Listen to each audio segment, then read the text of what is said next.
The article featured in today's video is brought to you by IGN.com, a fantastic gaming news site that has the most friendliest and kindest editors and journalists on the entire web. For gaming and news, head on to IGN.com. That also has the best podcasts for Unlocked for Xbox fans, Podcast Beyond for PlayStation fans, and Nintendo Voice Chat for Nintendo fans. Be sure to visit the link in the description below for more detail. Now, on to today's topic. What's up, everyone? It's Tech Trooper 64, and today EA and Ghost has officially revealed the new Need for Speed Payback game. Yeah. So I'm going to start ranting a little bit about it because I have a lot to say about it. So, I don't know if I should make this in another video or not about how I feel about the game because I'm cautiously optimistic about it. And here's why. So I watched the trailer at least 6 times to really get a feel, just to make sure it wasn't just me, that I was just maybe hating on it a bit. I watched the trailer at least 6 times just to make sure I watched it enough so I understand what it's trying to do. And I think I've came to a conclusion. I don't know yet how it's going to be because we haven't seen gameplay. But from what they're showing us now, which I'll leave a link in the description below to an IGN article that has a Q&A between one of the developers, which his name is William Ho, from Ghost Games, and an IGN journalist who went through a Q&A session. They asked stuff about how it's similar to the Fast and Furious, how does it compare to other Need for Speed games, how it's going to improve on the last Need for Speed game, stuff like that. So I'll leave a link in the description below if you want to check it out for yourself. It's a really interesting read. I read all of it. It's nice. It's interesting. But here I'm just going to talk about what I feel about it. I'll also leave the link in the description below for the trailer if you want to check it out for yourself.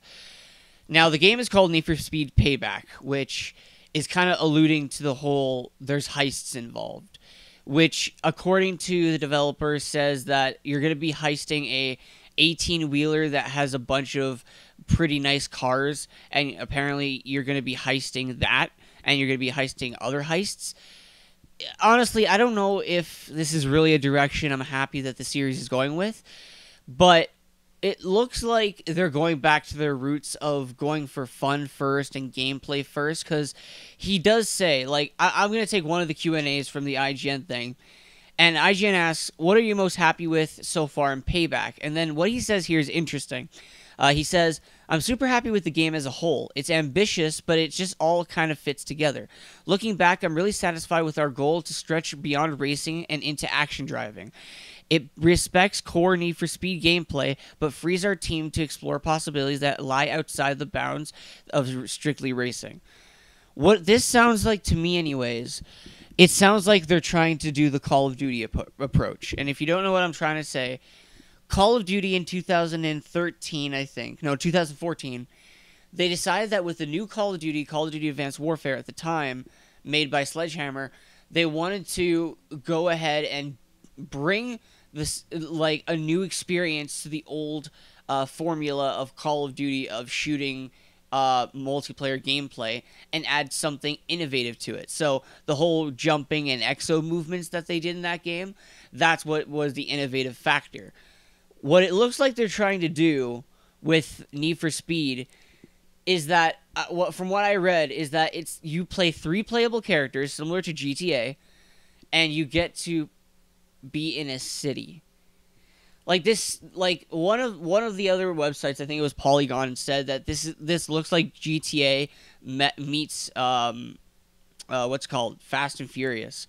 I was never a huge fan of Fast and Furious, but honestly, I don't know what to really think of this, because the thing is, I'm hearing that, yes, it's going to go back to the series roots of the fun that was in Need for Speed Rivals, which, if you ask me, was the last good Need for Speed game that was really entertaining. And then it's going to also have story elements from Need for Speed 2015, but it's also going to have the heist elements like GTA. So I don't know what to think of this. I think we should wait until EA Play, and then we see the gameplay. I will elaborate more my opinion once we see actual gameplay. But right now, the trailer we saw was just, it's the traditional whole, this is not representative of a game experience. It's just a in-captured engine trailer, but it's not gameplay. stuff like that. It's available in high def UHD, 4K. So if you have a 4K TV, go ahead and watch it. It looks nice. But anyway, let me know your thoughts in the comments down below of Need for Speed Payback. Are you going to be getting the game, or are you going to be waiting for gameplay just like I am? Be sure to rate, comment, favorite, and subscribe, and I'll see you guys next time. Peace.